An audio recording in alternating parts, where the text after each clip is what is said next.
She could have taken another way home, but she didn't. Please, if you've been drinking, don't drive.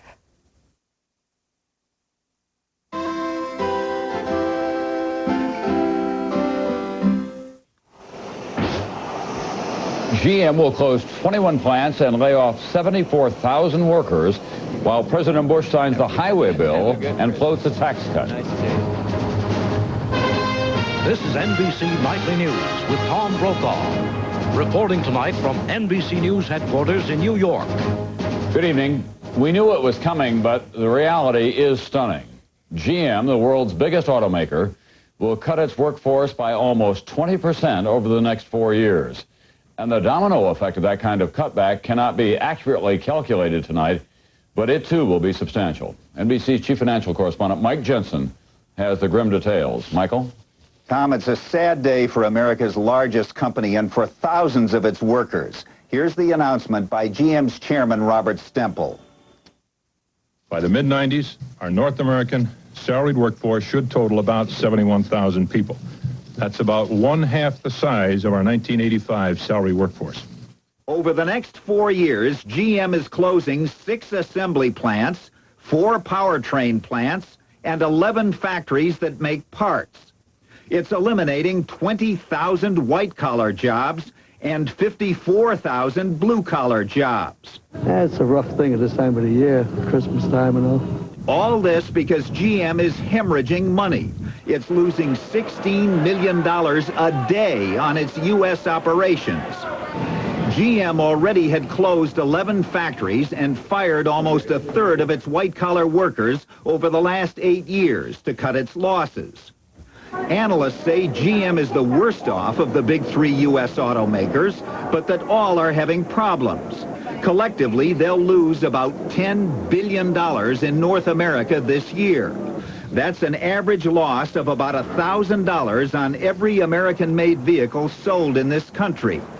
Why aren't people buying? The recession, of course.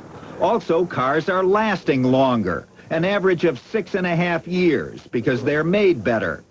And new cars are expensive. The average price is $16,000, twice what it was 10 years ago. Then there are the Japanese. Car and Driver magazine says of the 10 best new cars this year, 6 are Japanese and only 3 are American. 1 is German. There's a huge ripple effect from today's action. Last year, the big 3 automakers spent $120 billion on steel and rubber and glass and hundreds of other products. So those industries are laying people off too. So are auto dealers all over the country. The big question is, will GM survive? Analysts say yes, that the world's largest automaker is doing what it has to do to stay in business in a very competitive world. It's getting smaller and leaner. Tom? Thanks, Mike. GM said it will consolidate 2 big facilities, one in Willow Run, Michigan, and one in Arlington, Texas, but it did not say which one would survive. As NBC's Jim Cummins reports tonight, the scramble is on. It seemed the telephone never stopped ringing today at the Union Local for the GM plant in Arlington, Texas. Good afternoon, Local 276. Hold on, please. They're consolidating several plants. They haven't announced which way they're going to consolidate yet. One newspaper reported the Texas assembly plant was going to be shut down. The work would be moved to this plant in Michigan. But today, the Texas workers were dropping by their union hall to vote on a proposal to reopen their local contract, make concessions to the company, and save their jobs. Sometimes you got to bend a little to keep your jobs. We're just going to put our best foot forward and let GM make that decision. And GM was saying the Texas plant is still alive in its competition with the Michigan plant. We really do have a lot of things to look at in both communities. You have an impact here in Michigan, you have an impact here down in Texas, and that has to be weighed very carefully. Some of the Texas workers welcome the competition. We can run this plant year-round with what they run theirs up there just in wintertime. Others resent it. I don't like the idea of them using one union against another, but until our national steps in and takes a stand on it, you know, our locals are going to be fighting each other. The union calls it whipsawing, pitting one union local against another. GM denies it's doing that. In a news release, UAW President Owen Bieber said the GM announcement strengthens our resolve to fully enforce the contract. That doesn't mean the local unions can't cut their own deals with GM on schedules and work rules. I don't know if it's every man for himself. You just got to put your best foot forward within the guidelines of national agreement. By tomorrow, the votes will be counted, and union officials will know whether the workers at this Texas plant are willing to make concessions to GM in order to save their jobs. Jim Cummins, NBC News, Dallas. President Bush was in Dallas today as well, trying to spread some sunshine in all of the economic darkness. He signed a transportation bill good for more than 500,000 jobs in the next several months, 4 million over 6 years. However, as NBC's John Cochran reports now, not much else is going the president's way.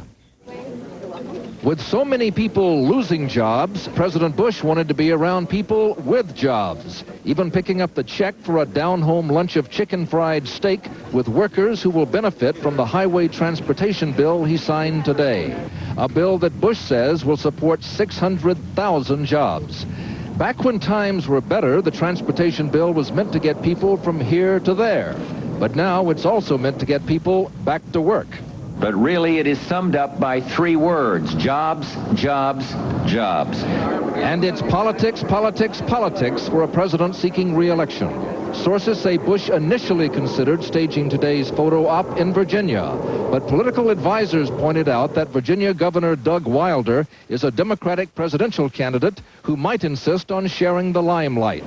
Today, the only one sharing Bush's airtime was his wife, who traveled to New Hampshire to place his name on February's primary ballot. Mrs. Bush said she couldn't resist taking a shot at Congress. I just hope the Congress will do what they should do so that American people will get back to work.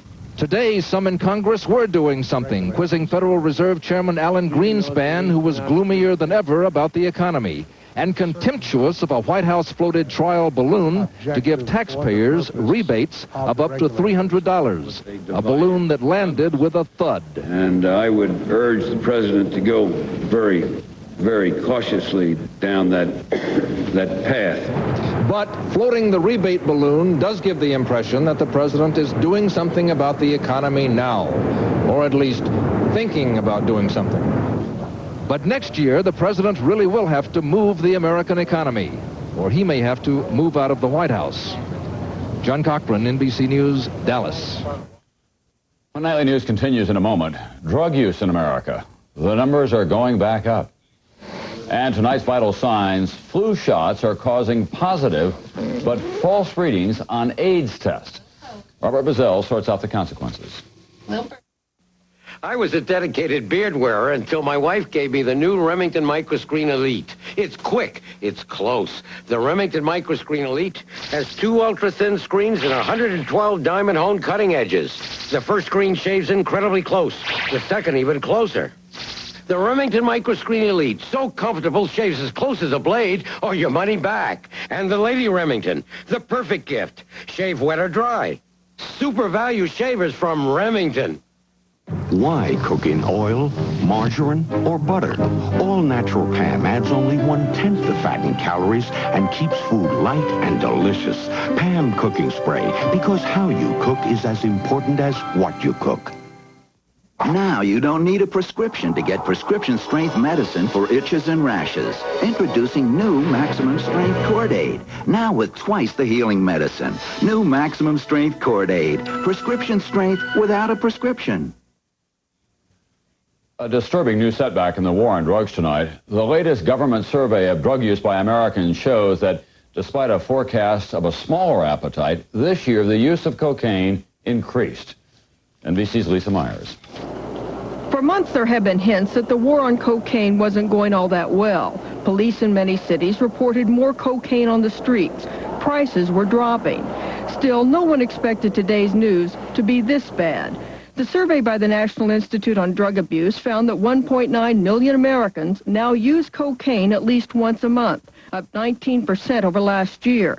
The number of heavy cocaine users jumped even more, up 29%. Well, the news is bad in the sense that it's a turnaround, in that the numbers that had been coming down are now going up for older use of both marijuana and cocaine, and that's serious. The Bush administration calls the increase a blip, noting that cocaine use remains well below its level in 1988. We believe that a substantial part of it is a relapse. It also points out this, that once you get hooked, man, it bites you hard. The rise in cocaine use overshadowed some good news, a continued decline in overall drug use, driven by a dramatic decline in drug use among adolescents. Adults are the big problem. The survey reports that use of all illicit drugs, including marijuana, increased this year among Americans 35 and older. The surge in drug use is doubly worrisome because it comes as many states are slashing drug treatment programs. The second Genesis program in Maryland may close this spring. Right, and I don't understand why they want to close this program down. But yet, what we going to do? Go back out in the street, start drugging, stealing, robbing? The Bush administration long has cited the decline in use of all drugs as solid proof that it was winning the drug war. Until today. Lisa Myers, NBC News, Washington. Out of the scandal-ridden Bank of Credit and Commerce International, NBC's Brian Ross has learned exclusively that the investigation into BCCI now involves one of the Republican Party's leading contributors. One of the Mideast countries caught up in the BCCI scandal is Bahrain, where a member of the ruling family is one of the owners of the corrupt bank. Now, NBC News has learned that the man President Bush has sent to Bahrain as the American ambassador, Charles Hostler, is himself a key figure in an investigation of suspected fraud involving BCCI's secret holdings in the United States. Ambassador Hostler denies any wrongdoing, but investigators in the United States have found that Hostler has had a relationship with bankers at BCCI going back to 1982. Hostler's name surfaced in the BCCI case in a most unlikely place, Sherman, Connecticut. Investigators looking for hundreds of millions of dollars missing from the bank came upon this 289-acre site that was supposedly being developed for luxury homes.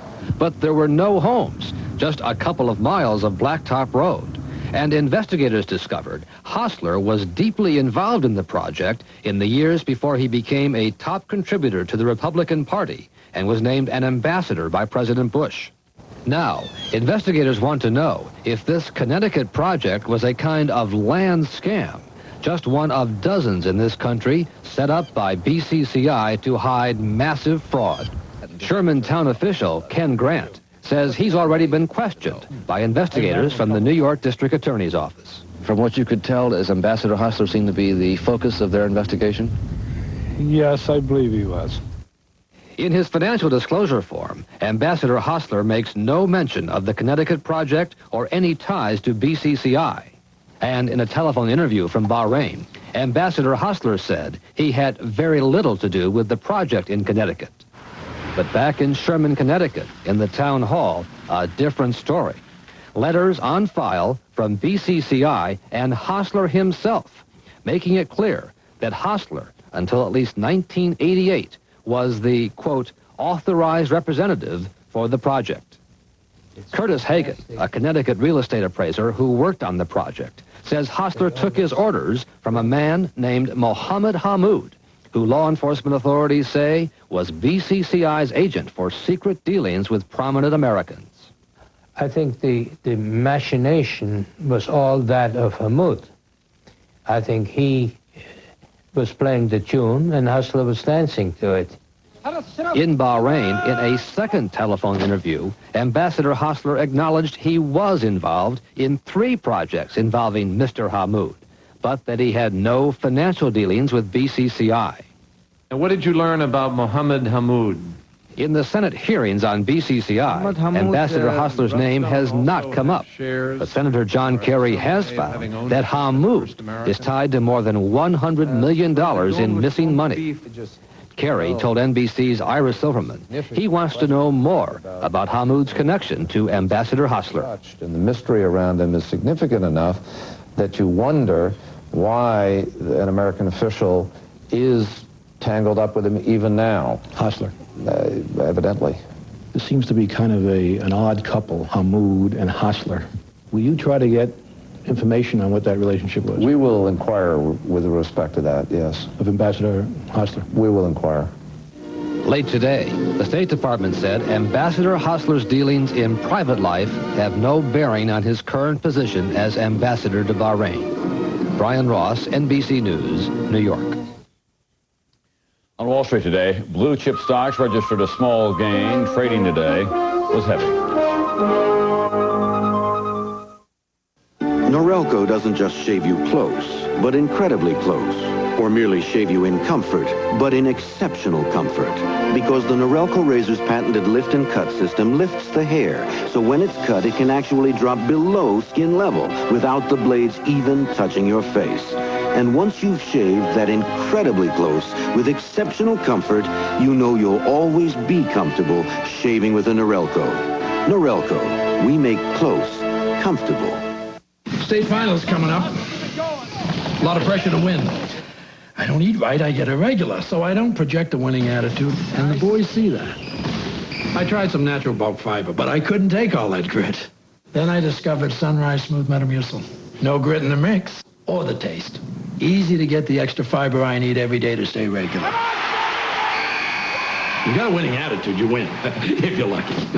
Metamucil, and you could stay regular for the rest of your life. Come home to the warmth and comfort of Isotoner Sports Club slippers. Sports Club's playful styles and sweatshirt fabrics give you the feeling of a foot massage. Isotoner, an American family tradition. Mothers have learned from countless doctors and pharmacists to take care of coughs with Robitussin. And they've taken this advice home. Robitussin, recommended by Dr. Mom. Ask your doctor or pharmacist. Our daily difference now, vital signs. It is flu season, and that means flu shots, but that ounce of prevention is turning out to be a ton of trouble. The flu vaccine is interfering with testing for the AIDS virus. NBC Science correspondent Robert Bazell explains tonight. Tom, what's happening is that at least some people who got flu shots test positive falsely for the AIDS virus. Health experts emphasize this is a lab problem. It does not mean anyone is getting AIDS or anything else from the shots. There is often a shortage of blood donors at this time of year, and the problem with the flu vaccine could compound the difficulty. Technicians found at least 90 people across the country who tested falsely positive for HIV as well as for hepatitis. Most had recently gotten flu shots. The country's top health officer says people should not panic. This does not present a public health hazard at all. The influenza vaccine is safe. I've had a dose of it. This is a false negative reaction or a false positive reaction, and no one has been infected for any disease by the influenza vaccine. And also, our blood supply is safe. In no way has this hurt the safety of our blood supply. In checking for AIDS, technicians carry out two tests. The first is called an ELISA. It is quick and cheap. The ELISA tests were the ones showing positive for people who had gotten flu shots. In order to confirm that a person is infected with HIV, the technicians carry out a second test called a Western blot. This is slower and more expensive, but it is far more accurate. People with flu shots do not test positive on the Western blot. But blood bank rules require that any blood that tests positive with the first test must be discarded, and the donor must be told not to donate blood again. No one knows how many Americans have gotten flu shots, but reports that this could be a particularly severe year for the flu have prompted many more people than usual to get shots. Manufacturers produced 30 million doses, and there were reports of shortages at some public clinics. Health officials hope that this problem does not stop people from getting flu shots. Flu shots remain important for those over 65 and for people in fragile health. Tom?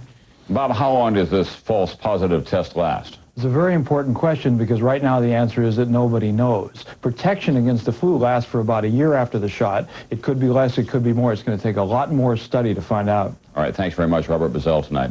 Tomorrow's Daily Difference, crime and punishment. Rape victims are now filing civil lawsuits on top of criminal suits, and they are winning big financial settlements. But is justice served? Panasonic presents a new breed of smooth operator. The new Smooth Operator rechargeable razor unites the old-fashioned closeness of a warm, wet shave with the convenience and no-nick comfort of an electric. Don't try this with any plugged-in razor. Smooth Operator wet-dry razors from Panasonic. Smoother than you ever thought you'd be. A cold always starts small, but before you know it, your cold is full grown. That's when you need Dimetap. If it was any stronger, you'd need a prescription. Dimetap Extend tabs work for 12 full hours. It's the way to relieve the congestion and sneezing of a full-grown cold. Maximum strength Dimetap Extend tabs. Relief for the full-grown cold. And for colds and flu with fever, now there's Dimetap Cold and Flu. This Rival Crock-Pot is a great gift. It makes cooking so easy, and you don't have to spend all day in the kitchen. Oh, but I love spending all day in the kitchen. It's what I live for. You've been doing too much Christmas shopping. Let's get ourselves this new Black & Decker food steamer rice cooker for Christmas. It's a good price. And steamed vegetables are healthier than boiled. Why? Boiled vegetables lose their vitamins. You mean I've been eating vegetables all these years for nothing? Kmart makes it so easy, you can't even complain about Christmas shopping anymore.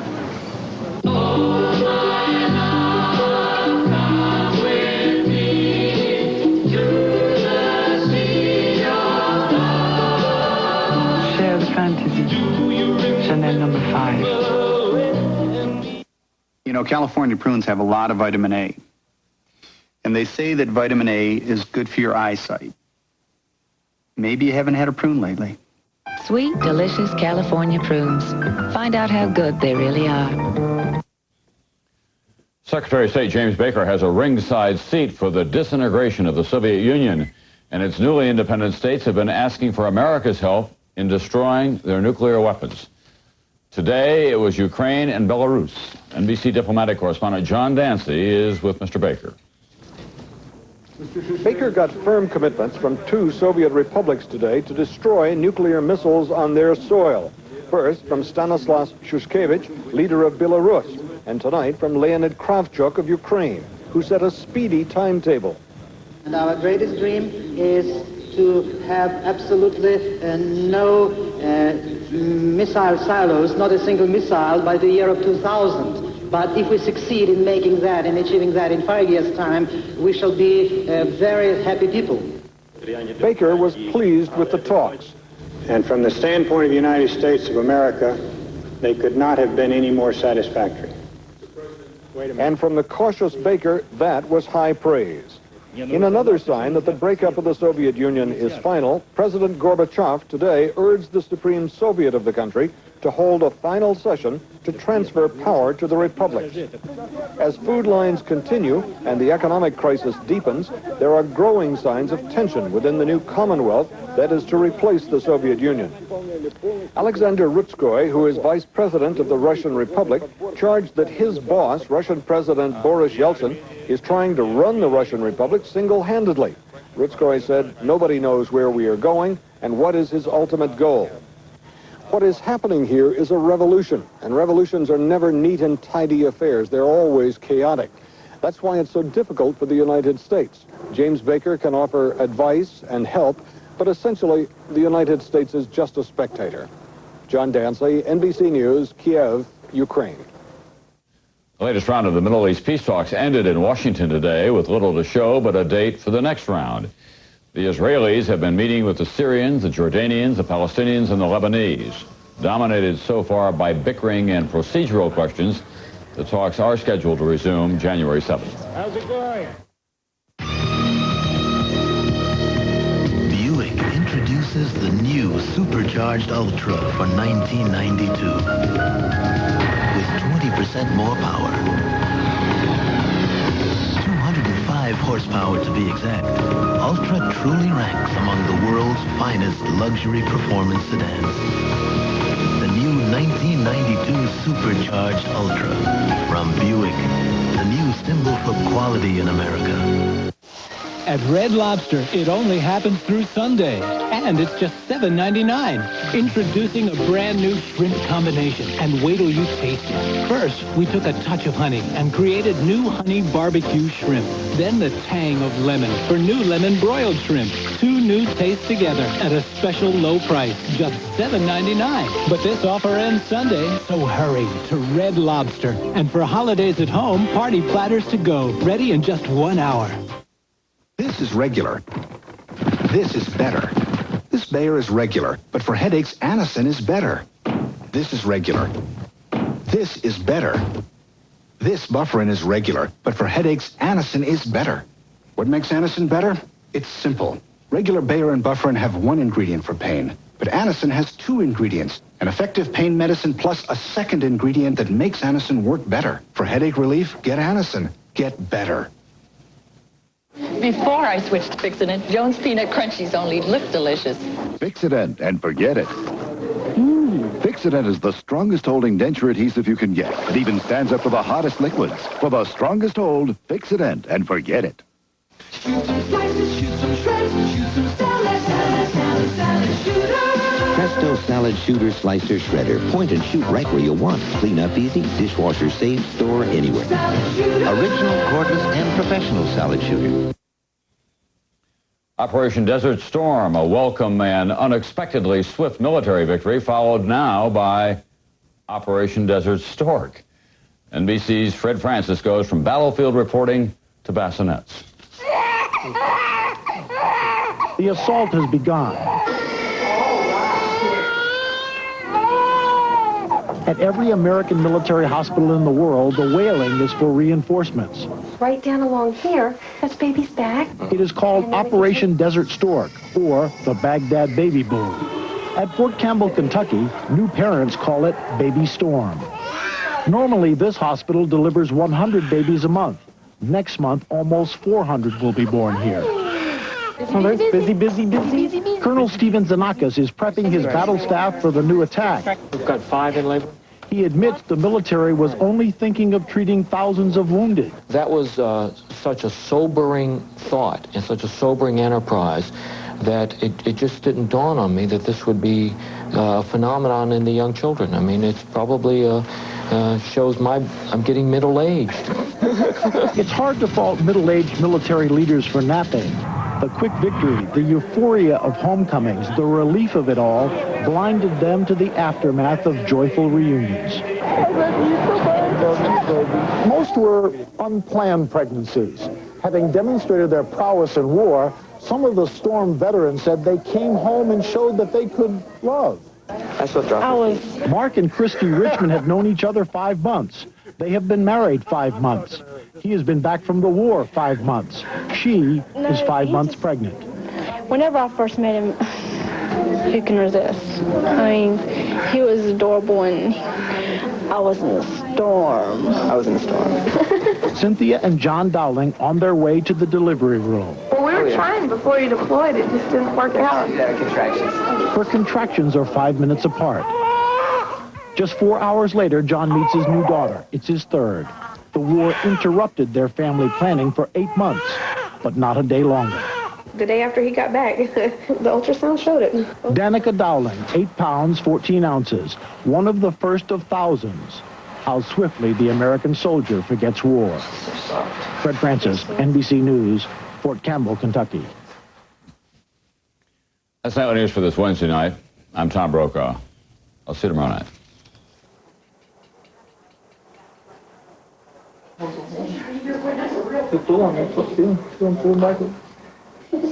They're strong. Are they strong? They're strong?